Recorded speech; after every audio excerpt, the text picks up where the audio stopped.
Remember when you could buy a loaf of bread, a bottle of pop, and still have change from a quarter? 30 forgotten things from 1950s Canada weren't just objects. They were the rhythm of daily life. The clink of milk bottles at dawn, the tick-tick-tick of a rotary phone, the smell of coal smoke drifting up from the basement.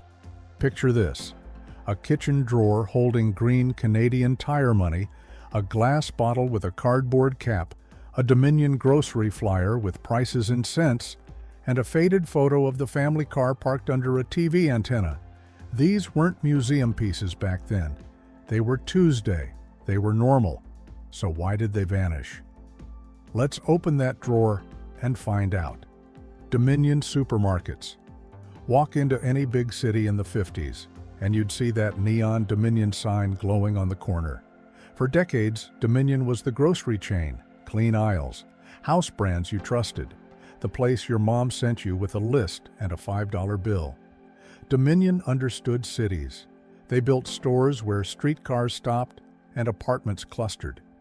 You'd grab milk, bread, maybe some canned peas, and the cashier knew half the neighborhood by name. But ownership changed hands. Competitors moved in. By 2008, the Dominion name was gone, swallowed up and rebranded as Metro. Old-timers still call it Dominion out of habit. The buildings might still be there, but the paper bags with that distinctive logo vanished. Just like the feeling of shopping somewhere that felt like it was built for your block, not a shareholder report. Avro CF-105 Canada built a jet that could touch the edge of space. The Arrow wasn't just fast, it was ours. First flight happened on March 25, 1958, and for a moment, every kid in the country wanted to be a test pilot. Delta wings, Mach 2 capability. Engineers in Malton, Ontario worked overtime to make metal fly faster than sound. Families drove out to watch it scream over the tarmac. Newspapers called it the future. Then February 20th, 1959 arrived. The government canceled the program. Costs were climbing. Cold War strategies shifted toward missiles instead of interceptors. Within weeks, they cut the prototypes into scrap. Blueprints disappeared. Thousands of workers went home. Today, pieces sit in museums, but the Arrow itself, gone. Just photos, stories, and the ache of what might have been if Canada had kept reaching for the sky. CPR's the Canadian streamliner. In 1955, you could ride across the country in a stainless steel palace on rails. The Canadian Pacific Railway launched the Canadian, and it wasn't just a train. It was a rolling hotel with dome cars that let you watch the Rockies slide past while sipping coffee. Bud Company in the States built the cars, all gleaming metal and curved glass. Families saved up for tickets. Honeymooners boarded in Montreal and didn't get off until Vancouver. You'd eat dinner under chandeliers, sleep in a private berth, and wake up to a completely different landscape. But then jets got faster and cheaper. Highways stretched wider. By the 70s, luxury rail was bleeding money. VIA rail took over, schedules thinned, and the old glamour faded. The train still runs a version of that route today, but it's not the same as when dome cars were the only way to see Canada's spine up close. Steinbergs. If you lived in Quebec, Steinbergs was the center of your week. The family ran a grocery empire out of Montreal, and by the 50s, their stores were everywhere. French signs, English signs, aisles that smelled like fresh bread and floor wax. They even launched Miracle Mart and Miracle Food Mart as spin-offs. Shopping there meant you were part of Quebec's economic heartbeat. But empires built by families can collapse when families fight. Financial troubles crept in, decisions got messy. By 1992, the whole chain folded. Stores closed, employees scattered. Today, you can find old Steinberg circulars online, but the S logo that once defined Grocery Day, it's a memory, a reminder that even giants fall when the foundation cracks. Simpsons-Sears catalog counters. In 1953, two retail giants shook hands and created something magic for small-town Canada. Simpsons department store teamed up with Sears, and suddenly, even if you lived hours from the nearest city, you could order a toaster, a winter coat, or a tricycle from a thick catalog. The book arrived in the mail. You'd flip through pages, circle what you wanted, fill out a form, and wait. Weeks later, a parcel arrived at the local counter. Kids saved up for months to pick a toy. Moms ordered curtains. Dads got tools. But then malls sprouted in the suburbs.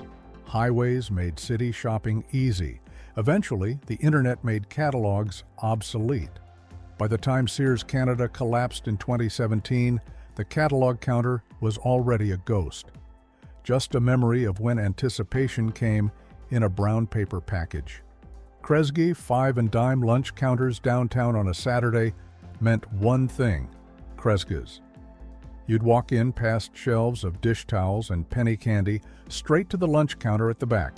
Chrome stools, a long counter, a menu on a chalkboard, grilled cheese, soup, milkshakes in tall glasses. You could eat for pocket change and still have enough left for a comic book. SS Kresge built an empire on affordable everything, and the lunch counter was where you'd sit after shopping with your mom. But variety stores evolved into discount warehouses. Kresge turned into Kmart. Lunch counters got ripped out for more shelf space. By the 90s, the Canadian Kresge stores were gone, and with them went the ritual of a 15-cent grilled cheese on a Saturday afternoon. Woolworth's right next to Kresge, you'd find Woolworth's. Another 5 and dime with red letters on the window and a layout you could navigate blind. School supplies in September, Christmas tinsel in December, and always a lunch counter where you could get a soda and a hot dog. Woolworth's wasn't fancy, but it was everywhere. Small towns, big cities, you'd see the same setup coast to coast. Then category killers arrived. Walmart, Home Depot, stores that did one thing and did it cheaper. Woolworth tried to adapt, but by the late 90s and early 2000s, the chain was closing stores across North America. Canada lost its Woolworth locations, and with them went a kind of shopping that was less about efficiency and more about wandering. Drive-in theaters. Summer nights in the 50s meant packing the kids into the car, driving to a field, and parking in front of a giant screen. Drive-ins boomed after the war. Cheap entertainment, fresh air. You'd hang a metal speaker on the window, buy popcorn from the snack bar, and watch a double feature under the stars. Kids in pajamas in the back seat. Teenagers sneaking into trunks to save a buck. It was a whole social scene. But then VCRs arrived. Cable TV, multiplexes in climate-controlled malls. Drive-ins couldn't compete. Land got too valuable. Screens came down. Projectors went silent. A few still operate today, but they're rare. Most Canadians under 40 have never experienced the magic of a movie flickering in the dark while crickets chirp and someone 3 rows back honks by accident. Telling and preparing this video took us a lot of time, so if you are enjoying it, subscribe to our channel. It means a lot to us. Now, back to the video. Party line telephones. Imagine picking up the phone and hearing your neighbor's conversation already in progress. That was party lines. In rural Canada through the 50s, phone lines were expensive to run, so Bell hooked multiple homes to one wire. You'd have a specific ring pattern, 2 longs and a short, maybe, and you'd know when the call was for you, but you'd also know when it wasn't, and some folks listened in anyway. Gossip spread faster than wildfire. Privacy was a suggestion. As the system expanded and technology improved, private lines became standard. By the 70s, party lines were mostly gone. Today's kids can't fathom sharing a phone line, but back then, it was just how you called Aunt Jean or ordered groceries. And yeah, sometimes you'd hear things you weren't supposed to. Rotary dials and named exchanges. Before you could punch in 7 digits, you had to dial. Literally, stick your finger in a hole, spin the wheel, wait for it to tick back. Murray 4 5678 or Plaza 3 2110. Exchange names made phone numbers memorable. like little neighborhoods within the system. Kids practiced on toy phones. Adults got fast at it.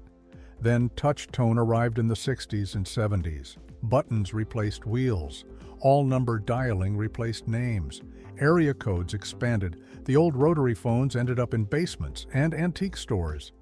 Today, if you find one that still works, the sound is pure nostalgia. That mechanical tick-tick-tick as the dial spins back, one number at a time, connecting you to a world that moved a little slower. Milk delivery and milk chutes. Before your fridge was big enough to store a week's worth of groceries, the milkman came to you. Dawn deliveries, glass bottles with cardboard caps.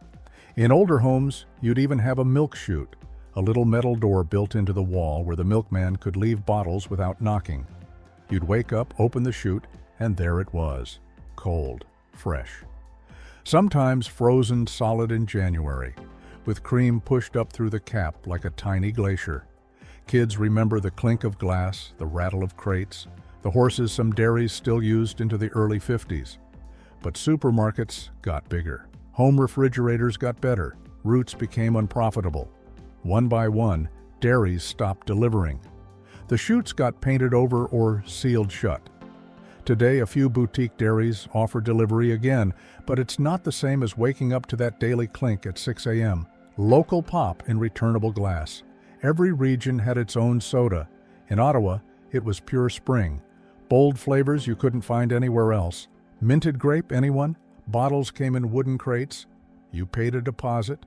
When you were done, you returned them, and the bottles went back to the plant to be washed and refilled. It was local.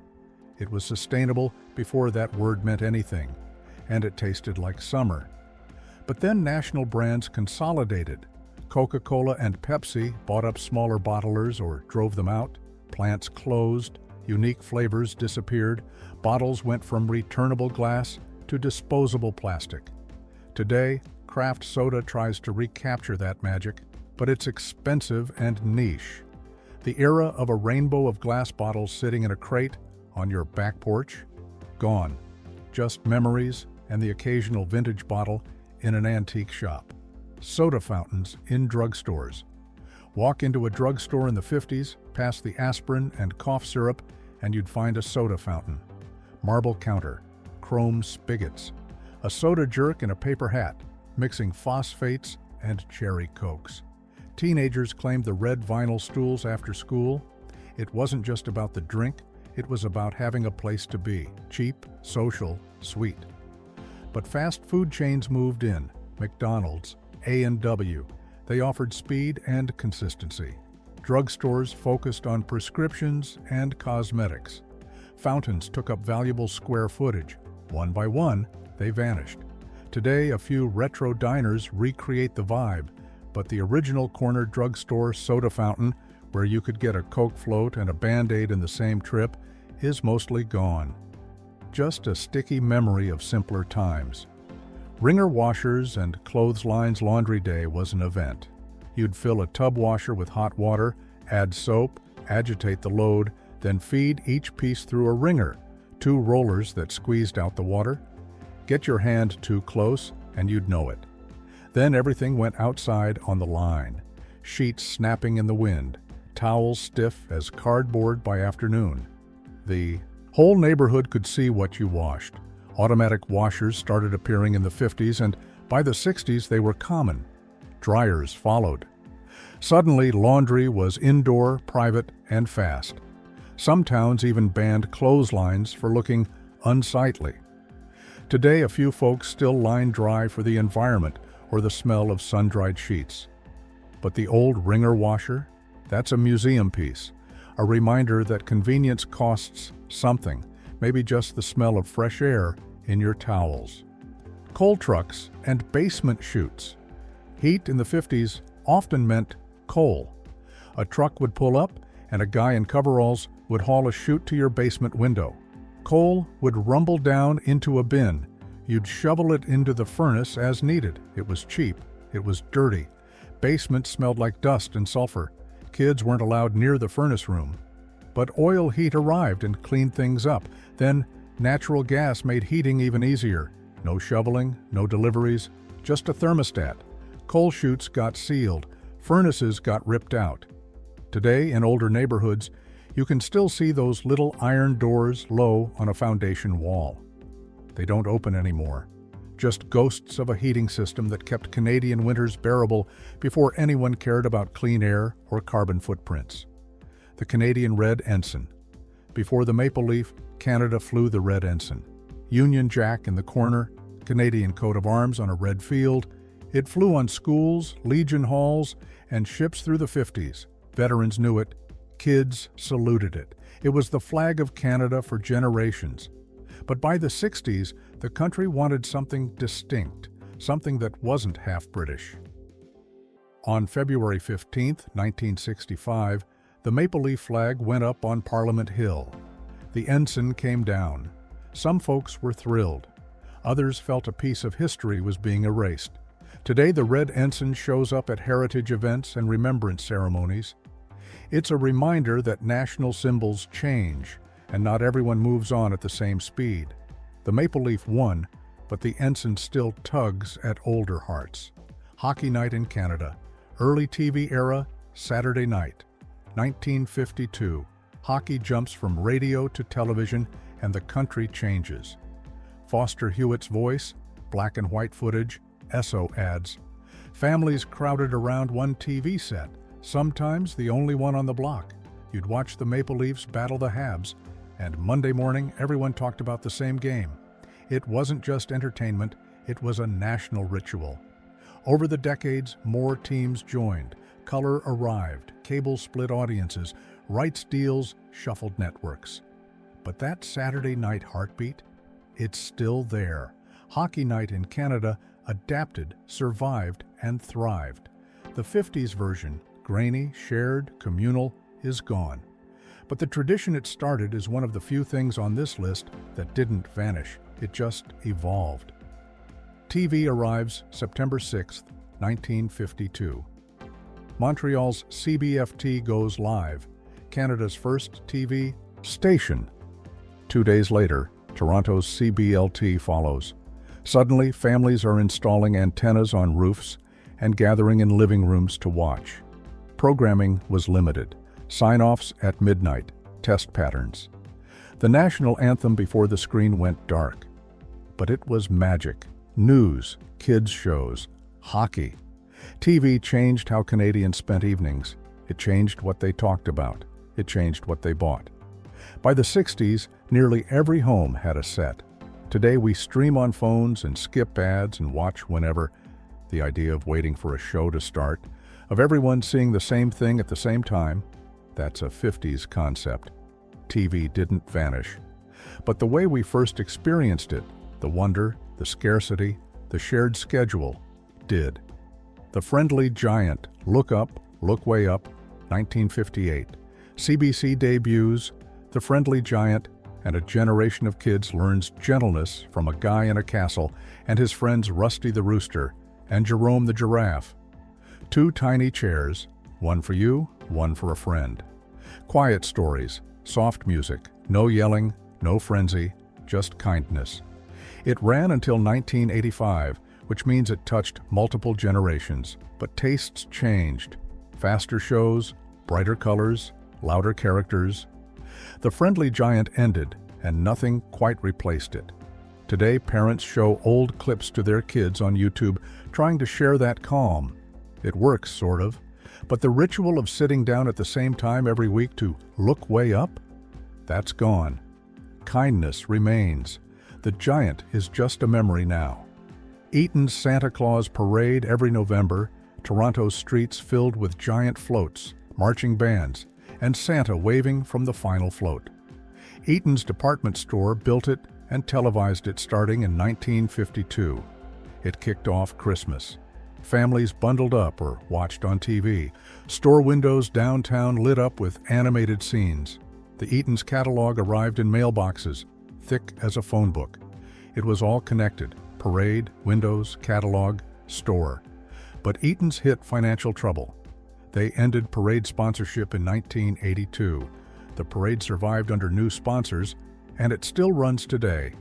But that tight connection between a single store and the magic of Christmas, broken. Eaton's itself closed for good in 1999. The parade marches on, but it's not the same without the store that built it, Canadian Tire Money at the Gas Bar, 1958. Canadian Tire invents loyalty before anyone called it that. Fill up your tank, buy a screwdriver, and the cashier hands you green paper money with Sandy McTire grinning on the front. Kids collected it. Dads hoarded it in the glove box. You could redeem it in-store for anything. It was quirky. It was Canadian. It worked. For decades, those bills were as recognizable as actual cash. But then points went digital. Apps replaced paper. By 2022, Canadian Tire phased out most physical bills. You can still find them, but they're rare. Collectors snatch them up. The program still exists digitally, but the magic of counting green bills at the kitchen table before a hardware store trip? That's fading fast. Another piece of tactile, physical loyalty lost to the cloud. Toronto Telegram. Every afternoon, newsboys shouted "Telly" on Toronto corners. The Telegram was the conservative voice of the city. Big headlines, gritty stories, a whole fleet of kids delivering papers on bikes. It was the newspaper your dad read on the streetcar home from work. But the evening paper was a dying format. People wanted morning news or TV news. Finances crumbled. On October 30th, 1971, the Telegram printed its last edition. Staff moved on. Subscribers switched to the Star or the Globe. And just like that, a voice that had shouted Toronto's stories for nearly a century went silent. Today you can find old TELUS in archives, front pages yellowing. But the experience of an afternoon paper tossed on your porch? Gone, replaced by push notifications and scrolling. Simpsons and Eaton's charge plates. Before Visa and MasterCard, you had store credit, a metal or cardboard plate with your name embossed on it. You'd hand it to a clerk, they'd run it through an imprinter, and you'd sign a slip, carbon copies. No interest if you paid monthly. It was trust-based retail. Simpsons had them. Eaton's had them. Every major department store did. Back-to-school clothes went on the plate. Christmas gifts. Layaway plans. But then bank credit cards arrived in the 60s and 70s. General-purpose plastic. Use it anywhere. Department stores couldn't compete. Charge plates went obsolete. Today, collectors find them at estate sales. Pieces of metal that once represented trust between a family and a store. Now just relics of a retail world built on relationships, not algorithms. Corner dairies and creameries.